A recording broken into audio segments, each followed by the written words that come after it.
టీజీడీసీ group D general science previous questions with explanation programme లో భాగంగా మనం ఈ రోజు యాసిషన్ బేసిస్ లో కంటిన్యూషన్ క్లాస్ చెప్పబోతున్నాం. ముందుగా అందరికీ గాంధీ జయంతి శుభాకాంక్షలు. అదేవిధంగా భారత ప్రధానిగా పనిచేసినటువంటి లాల్ బహదూర్ శాస్త్రి గారి జయంతి శుభాకాంక్షలు కూడా తెలియజేస్తున్నాను. ఈ సందర్భంగా ఇంకొక శుభవార్త ఏంటంటే మన ఛానల్ నిన్ననే 1000 సబ్స్క్రైబర్స్ కి రీచ్ అయింది. దీనికోసం ప్రత్యక్షంగాను పరోక్షంగాను సహకారం అందించినటువంటి ప్రతి ఒక్కరికి కూడా నా హృదయపూర్వక ధన్యవాదాలు తెలియజేసుకుంటున్నాను.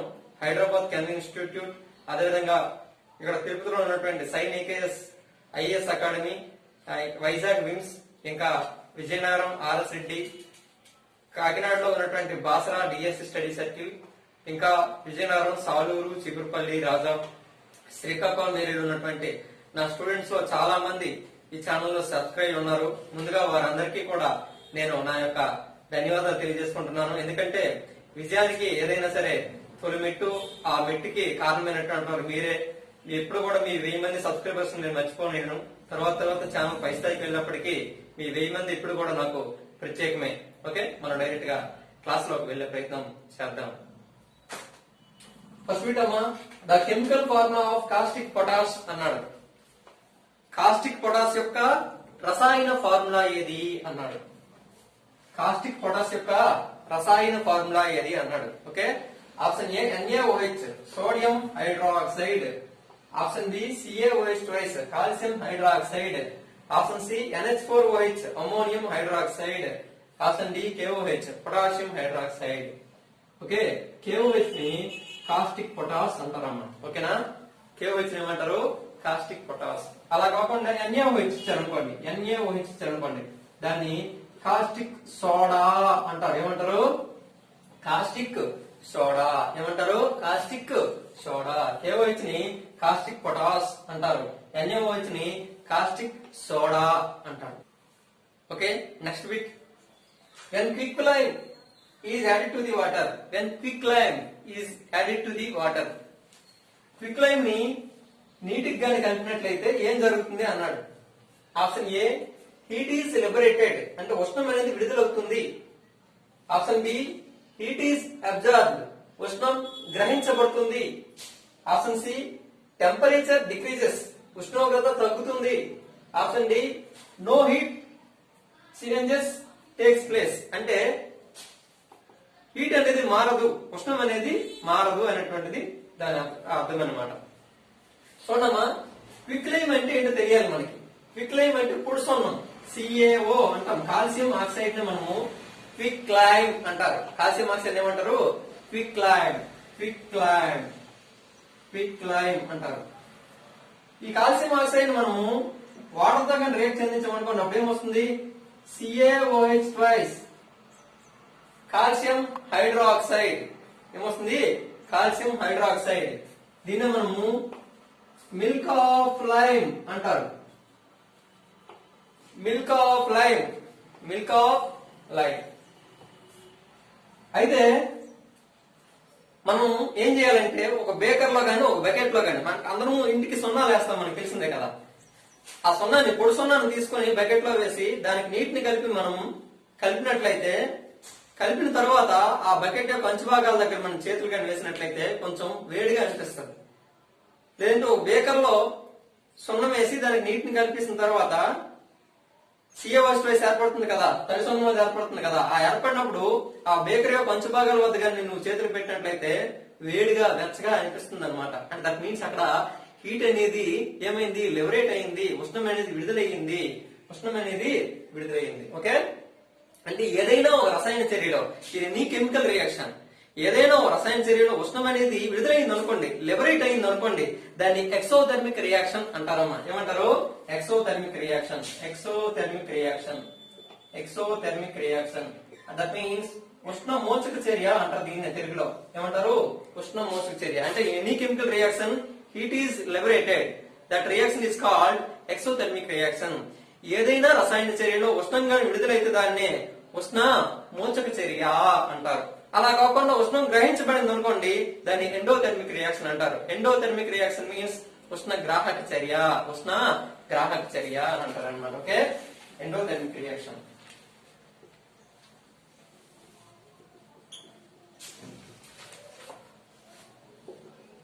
ఉష్ణ గ్రాహక చర్య ఉష్ణం గ్రహించబడితే. అయితే ఇక్కడ పొడి సున్నాను కానీ నీటికి కానీ కలిపినట్లయితే తడి సున్నం ఏర్పడుతుంది. ఆ సందర్భంలో హీట్ అనేది ఏమవుతుంది, లిబరేట్ అవుతుంది. కాబట్టి హీట్ ఈజ్ లిబరేటెడ్ అంటే ఉష్ణం అనేది విడుదలవుతుంది అనేటువంటి ఆన్సర్. ఉష్ణం విడుదలైనటువంటి చర్యను ఏమంటాము, ఎక్సోథెర్మిక్ రియాక్షన్, ఉష్ణ మోచక చర్య. ఉష్ణం ఒకవేళ గ్రహించబడితే దాన్ని ఉష్ణ గ్రాహక చర్య అంటారు అనమాట. Okay, name of the element which is common in all acids.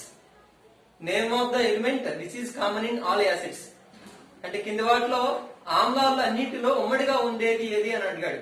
కింది వాటిలో ఆమ్లాల అన్నింటిలో ఉమ్మడిగా ఉండేది ఏది? Option A sulphur, option B chlorine, option C hydrogen, option D nitrogen. ఇది మనకు అర్థం కావాలంటే అర్హీనియస్ యాసిడ్ బేస్ థియరీ తెలియాలి. అర్హీనియస్ ఆమ్లక్షార సిద్ధాంతము, అర్హీనియస్ ఆమ్లక్షార సిద్ధాంతము, Arrhenius acid base theory. Arrhenius అనేటువంటి శాస్త్రవేత్త ప్రతిపాదించాడు కాబట్టి అర్హీనియస్ యాసిడ్ బేస్ థియరీ అని చెప్తారు. ఈయన ఏం చెప్పాడంటే జలద్రావణంలో కరిగి అంటే నీటిలో కరిగి H+ అయాలను ఇచ్చేది యాసిడ్ అని, అలా కాకుండా OH- అయాలను ఇస్తే అది బేస్ అని చెప్పాడు. ఓకే, జలద్రావణంలో కరిగి H+ అయాలను ఇస్తే అంటే వాటర్ లో డిజాల్వ్ అయ్యి H+ అయాలను ఇస్తే అది యాసిడ్. అలా కాకుండా OH- అయాలను ఇచ్చినట్లయితే అది బేస్ అని చెప్పాడు. ఫర్ ఎగ్జాంపుల్ HCl అనేటువంటిది ఉందాము. ఈ HCl వాటర్ లో కరిగింది అనుకోండి, అప్పుడు ఏమవుతుందంటే H+Cl- అయాలను ఇస్తుంది. సో H+ అయాలను ఇచ్చింది కాబట్టి HCl అనేటువంటిది ఒక యాసిడ్ అని చెప్పాడు. అదేవిధంగా CH3COOH ఎస్టిక్ యాసిడ్. దయచేసి ప్రతిరోజు క్లాసులు ఫాలో అవ్వండి.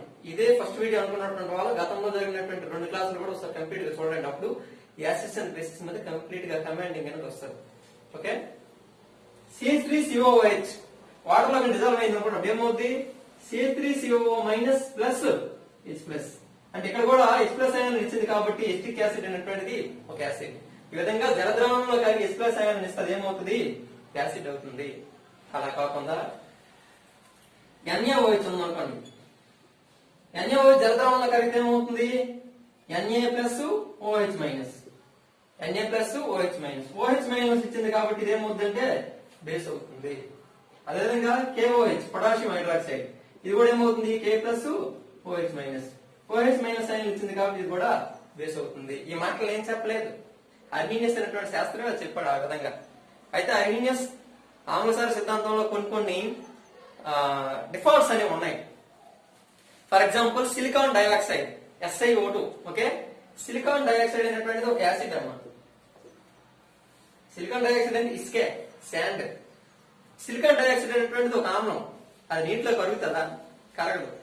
H+ అయాలను ఇస్తుందా, ఇవ్వదు. ఇవ్వకపోయినప్పటికీ అదేమైంది, ఆమ్లమైందా లేదా, ఆమ్లం అనేది అయ్యిందనమాట. సో ఆ విధంగా కొన్ని డిఫాల్ట్స్ అనేవి ఉన్నాయి, కొన్ని లోపాలు అనేవి అర్హీనియస్ ఆమ్లక్షార సిద్ధాంతంలో ఉండడం అనేది జరిగింది. కానీ బట్ మనకి గుర్తుంచుకోవాల్సింది ఏంటంటే జలద్రావణంలో కలిగి H+ అయాలను ఇస్తే యాసిడ్, OH- అయాలను ఇస్తే బేస్ అనేటువంటి విషయం మనం గుర్తుంచుకోవాలి. దాన్ని బట్టి బిట్ కాన్సెప్ట్ ఏమవుతుంది, name of the element which is common in all acids అన్నాడు కాబట్టి ఏమవుతుంది, కామన్ గా ఉండేది ఏంటి, హైడ్రోజన్. ఏముంటుంది, హైడ్రోజన్ అనేటువంటిది ఆన్సర్ అనమాట. ఓకే, నెక్స్ట్ 4th బిట్ అమ్మా. Which of the following is A weak acid. కింది వాటిలో బలహీన ఆమ్లం ఏది అని అడిగాడు. కింది వాటిలో బలహీన ఆమ్లం ఏది? Option A H2SO4 sulphuric acid, option B nitric acid HNO3, option C acetic acid CH3COOH, option D hydrochloric acid HCl. మనకి బలమైన ఆమ్లం అంటే ఏంటి, బలహీన ఆమ్లం అంటే ఏంటి, బలమైన క్షారం అంటే ఏంటి, బలహీన క్షారం అంటే ఏంటి అనేది తెలియాలి. What is meant by strong acid and what is meant by strong base and what is meant by weak acid and weak base అని మనకు తెలియాలి. చూడండి, నీటిలో కరిగి 100% అయనీకరణం చెందినటువంటి వాటిని బలమైన ఆమ్లాలు అంటారు. ఓకే, నీటిలో బలమైన ఆమ్లాలు అంటే ఏంటి, స్ట్రాంగ్ యాసిడ్స్. నీటిలో కరిగి 100% అయనీకరణం చెందినటువంటి వాటిని బలమైనటువంటి ఆమ్లాలు అంటారు. అంటే దే అయనైజెస్ కంప్లీట్లీ, ఓకేనా, ఇన్ వాటర్. అంటే 100% అయనైజ్ అవుతాయి, అయనైజ్ చెందుతాయి, అంటే అయనీకరణ చెందుతాయి. ఆ విధంగా నీటిలో 100% అయనీకరణం చెంది ఎక్కువ సంఖ్యలో H ప్లస్ అయాన్లు ఇస్తాయి. ఎక్కువ సంఖ్యలో అంటే they give large number of H plus ions. H plus ions. ఆ విధంగా ఎక్కువ సంఖ్యలో H ప్లస్ అయాన్లు ఇచ్చినట్లయితే అంటే ఓకేనా, నీటిలో 100% అయనీకరణ చెంది ఎక్కువ సంఖ్యలో H ప్లస్ అయాన్లు ఇచ్చినట్లయితే వాటిని ఏమంటాము, స్ట్రాంగ్ యాసిడ్స్ అని చెప్తాం. ఏమంటాము, strong acids. For example HCl అనేటువంటిది ఉందమ్మా. ఇది నీటిలో కనుక ఏమవుతుందంటే H plus plus Cl minus ఇస్తుంది. ఎక్కువ సంఖ్యలో H ప్లస్ అయాన్ వస్తుంది. అదేవిధంగా 100% అయనీకరణ చెందుతుంది. కాబట్టి HCl అనేటువంటిది ఏమవుతుందంటే ఒక స్ట్రాంగ్ యాసిడ్, అంటే ఒక బలమైనటువంటి ఆమ్లం అవుతుంది. అలా కాకుండా వీక్ యాసిడ్స్ అంటే ఏంటంటే దే అయనైజ్డ్ పార్షియల్లీ, అంటే అవి నీటిలో పాక్షికంగా మాత్రమే అయనీకరణ చెందుతాయి. And give less number of H plus ions. అంటే నీటిలో పాక్షికంగా అయనీకరణ చెంది తక్కువ సంఖ్యలో H ప్లస్ అయాన్ ఇచ్చినట్లయితే దాన్ని ఏమంటామంటే వీక్ యాసిడ్స్ అంటాం. వాటిని ఏమంటాము, week acids. For example CH3COOH. ఏమవుద్ది నీటిలో కలిగితే CH3COO minus plus H plus 100% కన్నా తక్కువ అయనీకరణ చెందుతాయి. కాబట్టి ఇదేమవుతుందంటే CH3COH అనేది ఒక వీక్ యాసిడ్ అవుతుంది. ఏమవుతుంది, వీక్ యాసిడ్. ఇప్పుడు స్ట్రాంగ్ బేస్ అంటే ఏంటో చూద్దాం. స్ట్రాంగ్ బేస్ అంటే ఏంటి అంటే బలమైనటువంటి క్షారం అంటే ఏంటంటే నీటిలో 100% అయనీకరణ చెంది ఎక్కువ సంఖ్యలో OH మైనస్ అయాన్లు అవ్వాలి. ఏమవ్వాలి, ఎక్కువ సంఖ్యలో OH మైనస్ అయాన్లు అవ్వాలి. ఫర్ ఎగ్జాంపుల్ ఓకే, 100% అయనీకరణ చెందాలి, ఎక్కువ సంఖ్యలో OH మైనస్ అయాన్లని ఇవ్వాలి. ఇస్తే దాన్నే మనము స్ట్రాంగ్ బేస్ అంటాం. ఫర్ ఎగ్జాంపుల్ NaOH ఉందనుకోండి, నీటిలో కరిగి Na plus OH minus ion ఇస్తుంది. ఎక్కువ సంఖ్యలో OH మైనస్ అయాన్ ఇస్తుంది. అదేవిధంగా 100% అయనీకరణ చెందుతుంది. It ionises 100%. ఓకేనా, కంప్లీట్ గా అయనైజెస్ అవుతుంది. Completely ionised in water. Okay, they completely ionised in water. What are they strong bases. Okay, so strong bases అంటే 100% అయనీకరణ చెందితే ఎక్కువ సంఖ్యలో OH మైనస్ అయాన్లు ఇస్తాయి. ఆ విధంగా NaOH అనేది ఏమవుతుందంటే ఒక స్ట్రాంగ్ బేస్ అవుతుంది. ఏమవుతుంది, ఒక స్ట్రాంగ్ బేస్ అవుతుంది అనమాట.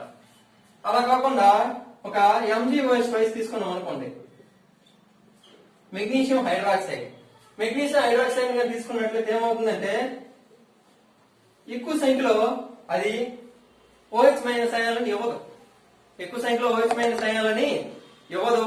అదేవిధంగా 100% అయనీకరణ చెందదు. సో 100% అనేది అయనీకరణ చెందదు. కాబట్టి MgOH ట్వైస్ అనేది ఏమవుతుంది, మెగ్నీషియం హైడ్రాక్సైడ్ లేదా మిల్క్ ఆఫ్ మెగ్నీషియం అనేటువంటిది ఒక వీక్ బేస్. Okay, clear? అయితే చూడమ్మా, స్ట్రాంగ్ యాసిడ్స్ ఏవి, వీక్ యాసిడ్స్ ఏవి అనేది ఒకసారి తెలుసుకోండి. స్ట్రాంగ్ యాసిడ్స్ ఏవి, వీక్ యాసిడ్స్ ఏవి. స్ట్రాంగ్ యాసిడ్స్ అనేవి HCl అనేటువంటి ఒక strong acid. Okay, hydrochloric acid. H2SO4 అనేటువంటి ఒక స్ట్రాంగ్ యాసిడ్. H2SO4 అనేటువంటి కూడా ఒక స్ట్రాంగ్ యాసిడ్ అన్నమాట. అలా కాకుండా వీక్ యాసిడ్ చూద్దాం. వీక్ యాసిడ్స్ CH3COOH అనేది ఒక వీక్ యాసిడ్, ఎస్టిక్ యాసిడ్ అనేది. నెక్స్ట్ H2CO3, నెక్స్ట్ HNO3 కూడా స్ట్రాంగ్ యాసిడ్ ఏనమ్మా. HNO3 కూడా స్ట్రాంగ్ యాసిడ్, నైట్రిక్ ఆమ్లము లేదా నైట్రిక్ యాసిడ్. CH3COH అనేది వీక్ యాసిడ్, అంటే బలహీనమైనటువంటి ఆమ్లము. H2CO3 కార్బోనిక్ ఆమ్లం కూడా బలహీనమైనటువంటి ఆమ్లమే అవుతాయి. ఓకేనా, అదేవిధంగా oxalic acid, citric acid, oxalic ఆమ్లము, సిట్రిక్ ఆమ్లము, ఇవన్నీ కూడా ఏమవుతాయి, ఓకేనా, ఇవన్నీ కూడా వీక్ యాసిడ్స్ అవుతాయి. సింపుల్ గా విషయాన్ని గుర్తుంచుకోండి, మొక్కల నుండి జంతువుల నుండి ఏవైతే మనం గ్రహిస్తామో అవన్నీ కూడా వీక్ యాసిడ్స్. ఓకే, CH3COOH దీన్నే వెనిగర్ అని కూడా చెప్తామని చెప్పాను. 5 to 8% CH3COOH నే ఎస్టిక్ యాసిడ్ నే వెనిగర్ అని చెప్తారు అన్నాను. ద్రాక్ష నుండి సేకరిస్తారని చెప్పాను కదా. సో ద్రాక్ష అన్నటువంటిది ఒక మొక్క నుండి వచ్చినటువంటిది. కాబట్టి ఇది మొక్కల నుండి జంతువుల నుండి ఏవైనా వచ్చాయి అనుకోండి, అవన్నీ కూడా ఏమవుతాయి, వీక్ యాసిడ్స్ అవుతాయి. ఆ విధంగా కూడా స్ట్రాంగ్ యాసిడ్ ఏది, వీక్ యాసిడ్ ఏది అనేటువంటిది ఎలిమినేట్ చేయడానికి అవకాశం అనేది ఉంటుంది అనమాట. ఇప్పుడు మనం స్ట్రాంగ్ బేస్, వీక్ బేస్ అనేది చూద్దాం. Strong base, weak base.